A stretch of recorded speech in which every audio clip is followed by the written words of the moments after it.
Hello. Hello everyone.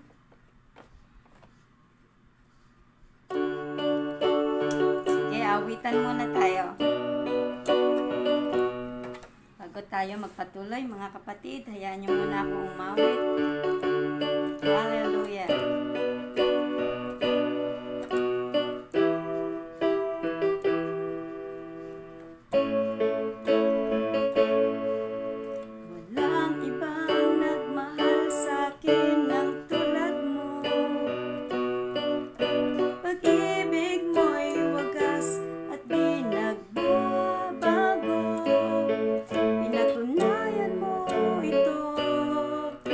Sa krus ng Kalbaryo, kaligtasan sa'yo ay natamo.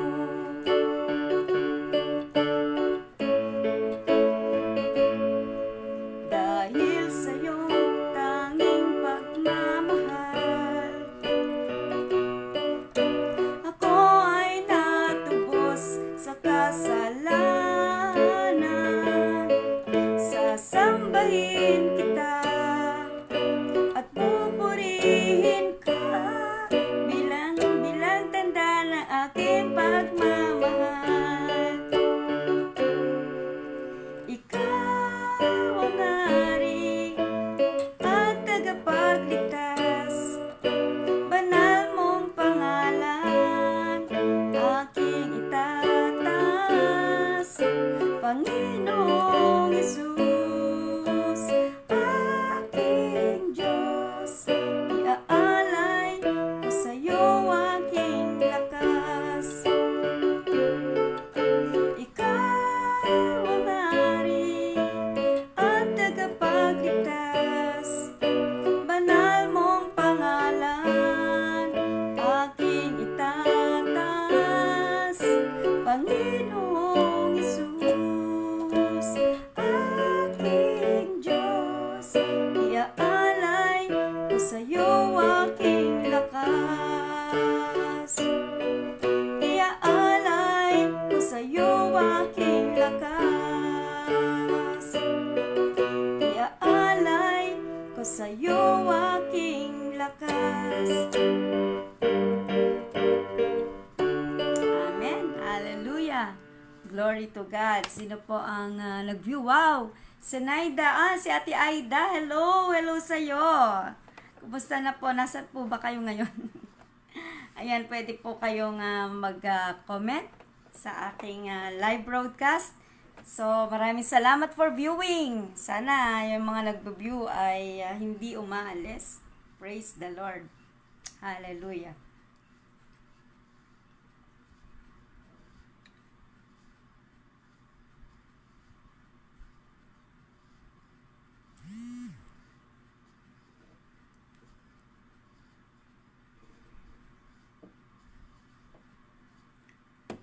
Ayan, so magandang hapon at shalom everyone.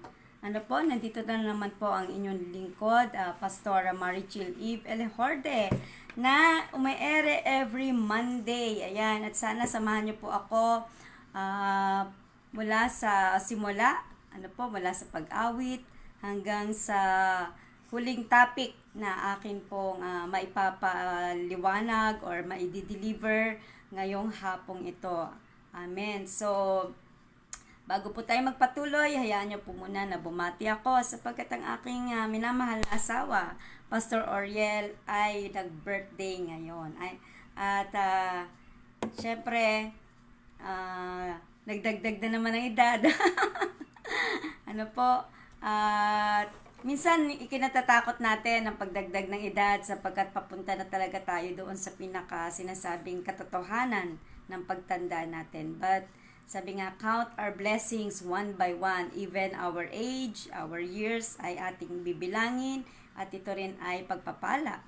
Salamat sa Panginoon dahil maraming ng mga dumating sa ganon na hindi na nakaabot sa ganong edad. 65 na po. Binuking. Ayan, happy birthday, my dear husband. Glory to God. Amen. So, our last topic po, Kung matatandaan nyo po, kasi ang aking broadcasting is all about the first. Pag sinabing all about the first, lahat ng una. Ayan. Parang lahat ng firstborn. Lahat ng panganay. Mga ganun, ano. So, all about the first. Last time, ang tinapik natin is about the first Adam. At sana naabutan nyo yun, ano. Konting review lang. The first Adam, ito po yung nilikha ng Panginoon out of dust. At ito ay yung sabi dito, the first Adam, ito yung unang tao, hallelujah, na binigyan ng hininga ng ating Panginoon mula sa alabok. Ano po? At siya rin ang nagdala or siya rin ang naging dahilan kung bakit lahat ng tao ay mamamatay at namatay. Because sinabi sa Romans 5:12, wherefore as by one man's sin entered into the world.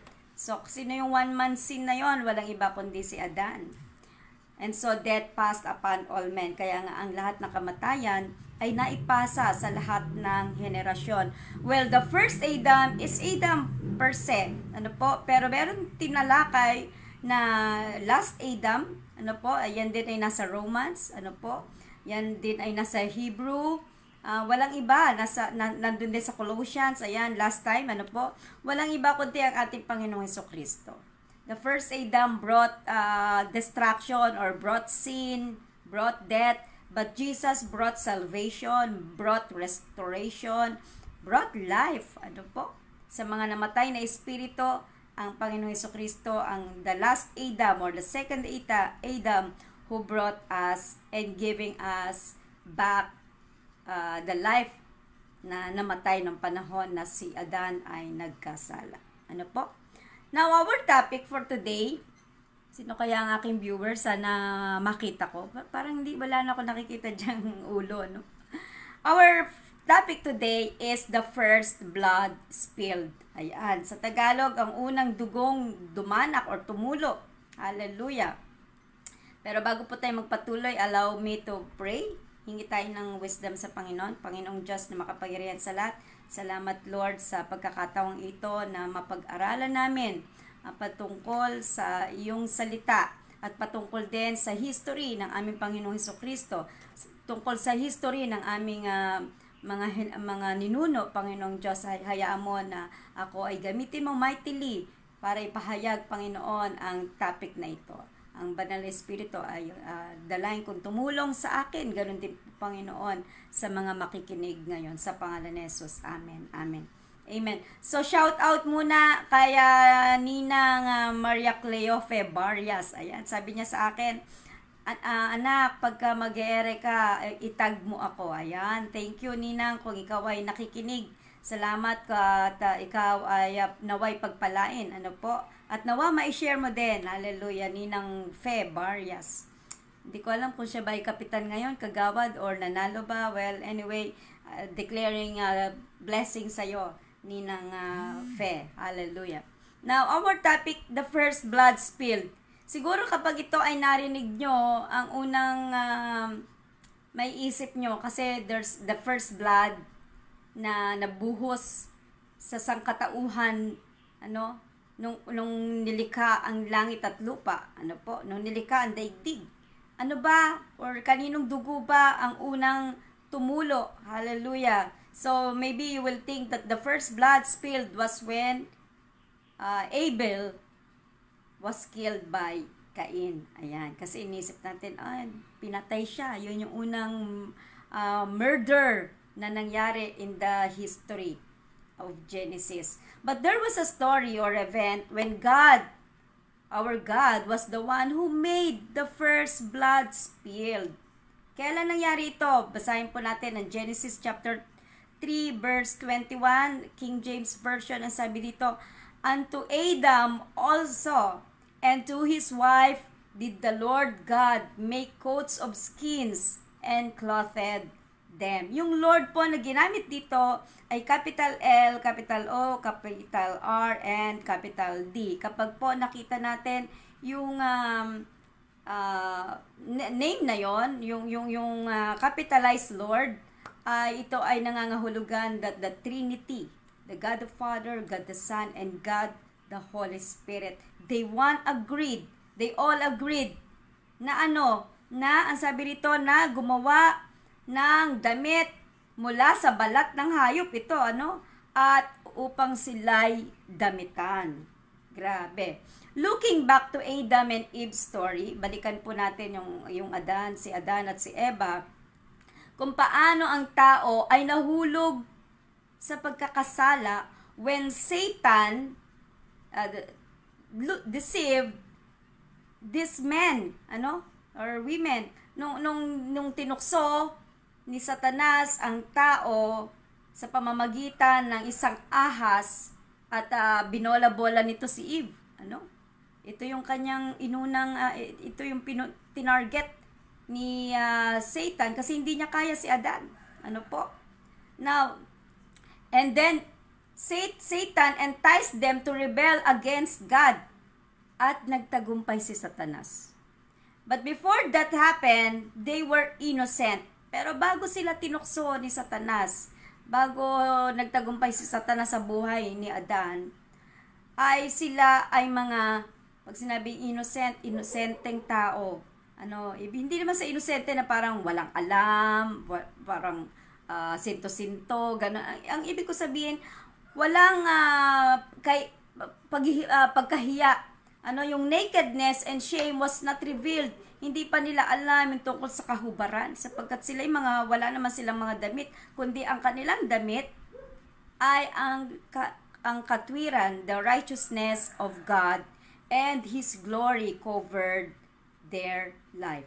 Sapagkat nasa presensya sila ng Panginoon, sila ay inosente sila sa salitang kasalanan or kasamaan, at bagamat sila'y hubad, ang nakikita nila ay ang kalwalhatian ng ating Panginoon. 'Di ba? Sabi pa nga, women who are made, wonderfully made, 'di ba? Na hindi nabanggit doon, hindi naiisip ng tao na siya ay hubad. Hallelujah. And the animals were not part of their meal or food. At ang mga hayop ay hindi bahagi ng kanilang pagkain sapagkat ang sabi ng Panginoon, kung babalikan natin ng Genesis, ang command lang niya is, you may eat all the fruits of the garden, of the trees in the garden, except, ano yung except na yon? For one forbidden fruit. What is that fruit? The fruit of the knowledge of the good and evil. Yun lang yung forbidden at pinagbabawal. Pero lahat ng mga puno doon na may bunga, yung mga bunga noon ang pagkain ng tao.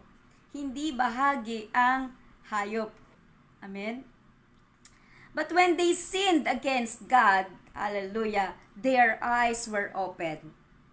Malice began, seeing they were naked and was ashamed. Nung nakain nila yung pinagbabawal na bunga, bigla na lang suddenly, in a twinkling of an eye, nabuksan ang kanilang mga mata at nakita nila na sila'y hubad at sila'y nagtago sa kanilang mga sarili-sarili.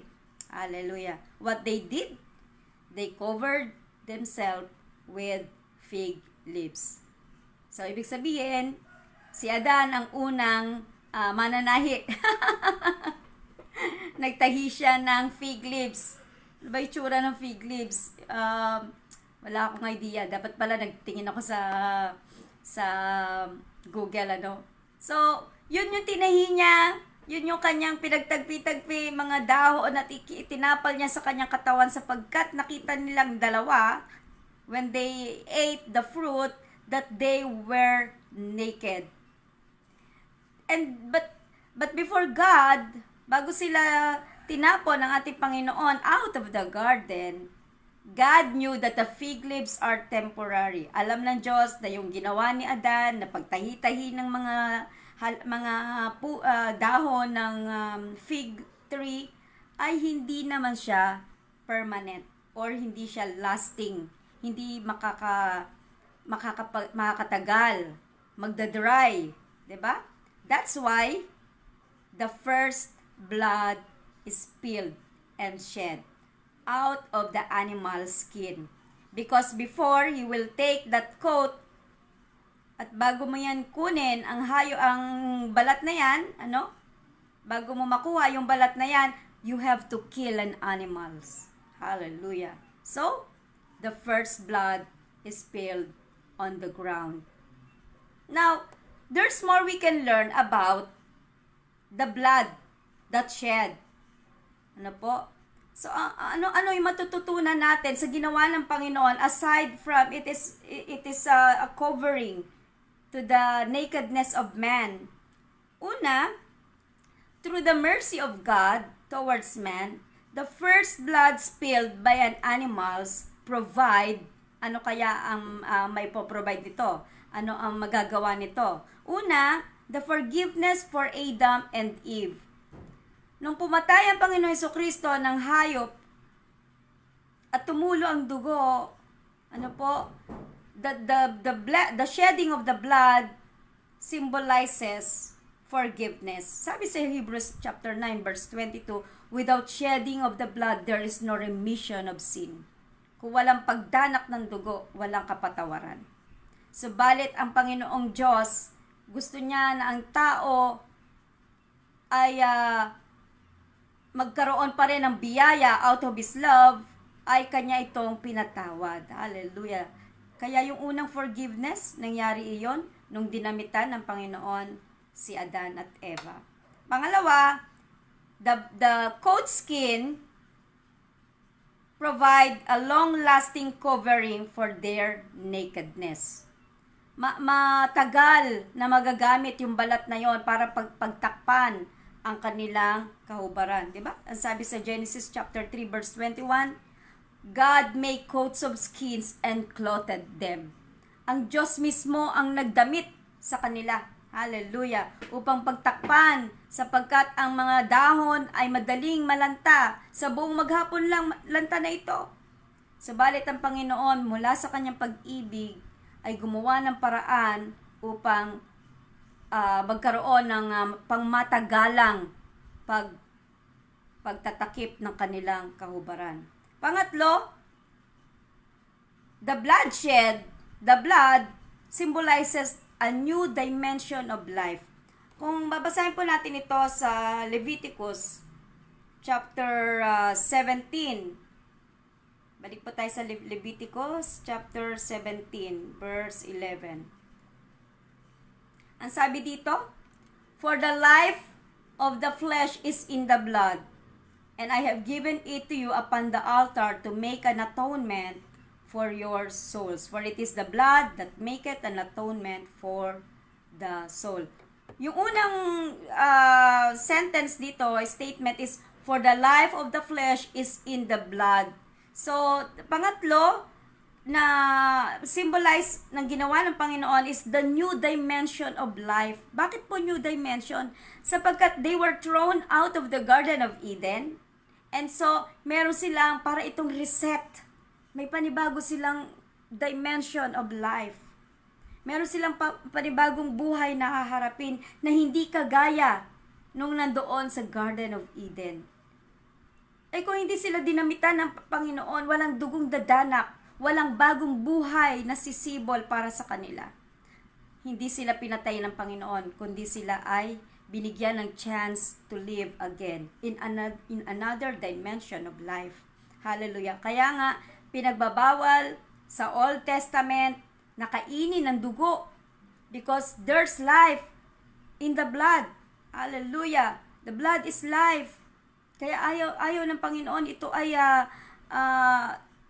pinagbawal niya sa mga Israelita. Kaya lang sa atin dito ay hindi lahat ay sumusunod. Ano po? Hindi lahat ay nakakasunod dito. Hallelujah. Ang katuwiran naman ng iba, hindi naman na mababawasan nito ang kaligtasan kung kumain tayo or hindi. So wala naman na po akong ano doon. Pero syempre, kung susunod na rin lang tayo sa Biblia, sundin na natin lahat. Bakit kailangan mag-skip tayo? Di po ba? Hallelujah. Unless you have to save people na kung yun lang ang tanging inihain sa'yo and you want to build friendship with them, kakain ka. And then after that, you have to tell them that that is not part of our faith. Ginawa lang natin yon sapagkat gusto natin na sila ay makadaupang palad. Pang-apat po na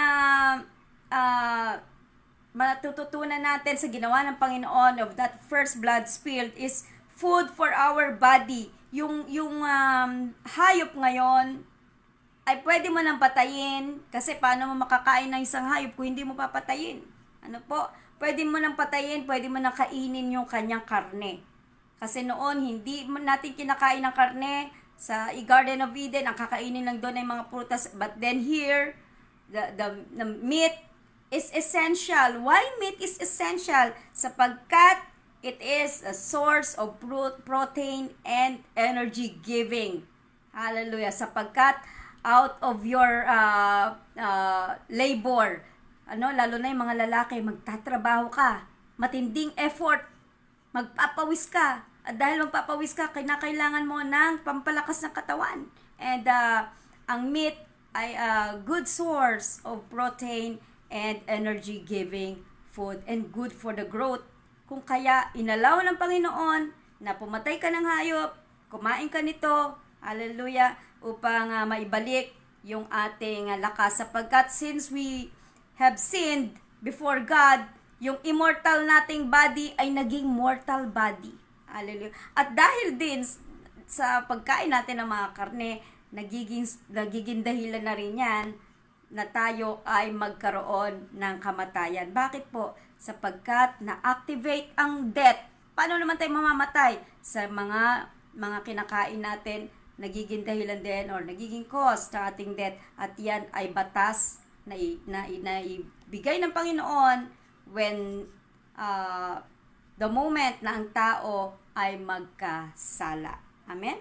Number 5, the blood is the foreshadow of the coming Savior, whom He will permanently not only cover our sins, but to forgive and take away our sins. In John chapter 1, verse 20, hello, Sister Rochelle. Hello. Ayan, sige, note ka lang.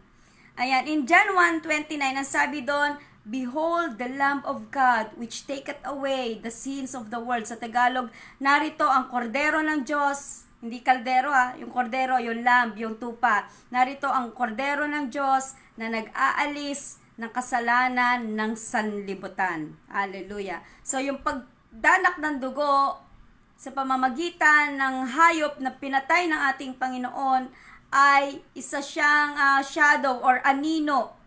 Ng kung ano ang ipinapakita ng Panginoon sa future. At yun na nga, when Jesus Christ died on the cross once and for all, hallelujah, dumanak ang kanyang dugo upang tayo ay tubusin, koberan ng ating kahihiyan, at alisin lahat ng ating mga kasalanan so that you may have a new life again. Hallelujah. New life. The same thing then. Dito, sabi ko, the blood spilled in the Old Testament, in Genesis, is the new dimension of life. Sapagkat nawala sila sa Garden of Eden, sila ay dinala sa desyertong lugar na ikaw na ang magtatanim. Pero nung dumating si Kristo, hallelujah, ay binigyan niya yung buhay niya, yung dugo niya na dumanak, ay simbolo naman ito na ikaw ay binabalik naman niya sa original mong pagiging anak ng Diyos. That when you receive the gift, the life of God, the blood of God, hallelujah, then you will receive another dimension of your life. You will have an everlasting, the immortal begins, not of the body, but your soul will become immortal. Eternal life or everlasting life means immortal life. Hallelujah. Amen? So, napakaganda. The first blood spilled came from the lamb. That was temporary. Temporary lang po ang nangyaring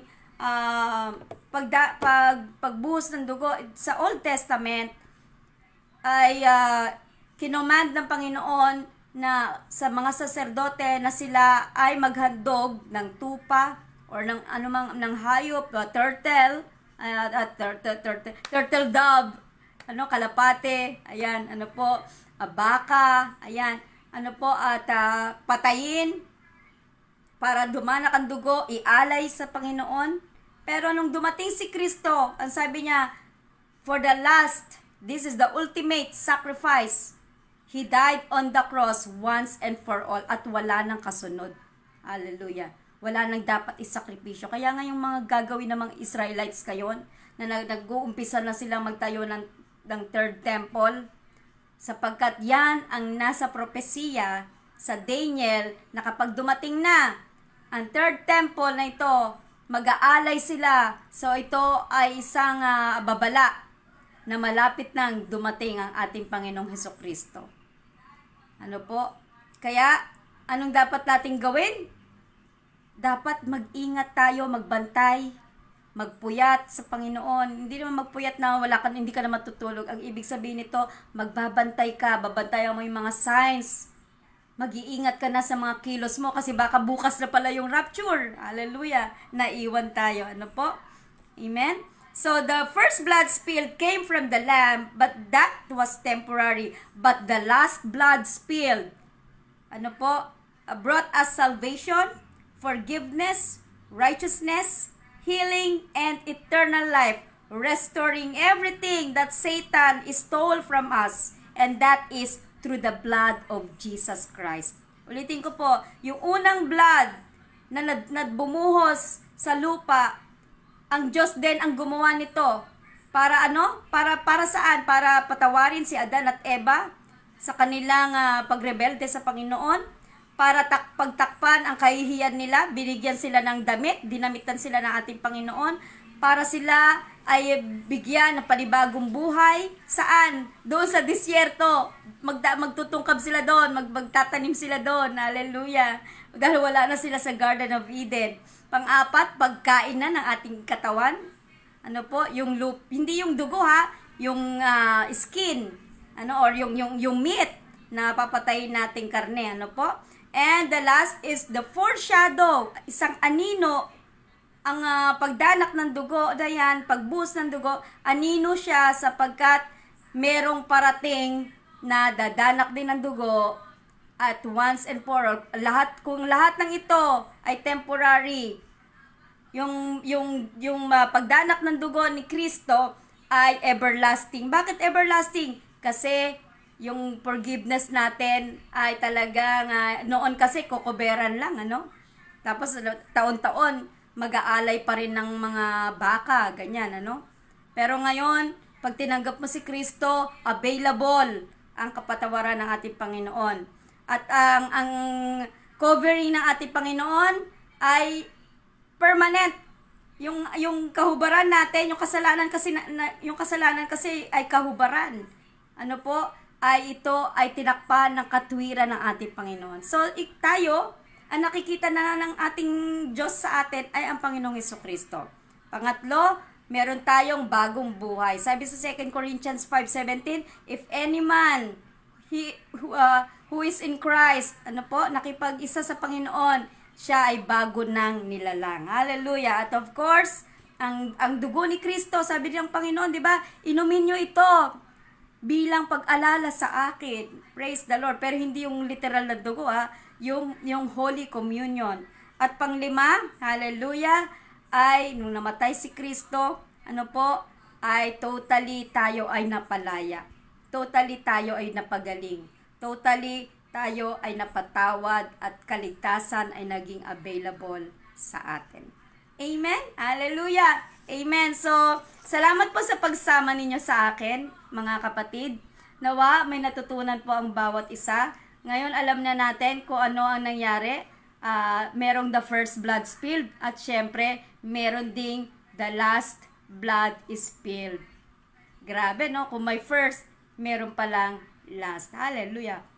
Para lang itong first Adam and the last Adam. Amen. So, salamat po at pwede nyo pong i-share kung kayo ay napagpala. At next week ulit, next Monday, samahan nyo po ako ulit. Hindi ko alam kung anong ibibigay sa akin revelation. It's all about the first live broadcasting. This is Pastora Marichil Elihorde from Church of the Risen Christ. Shalom. Thank you for watching. God bless you everyone.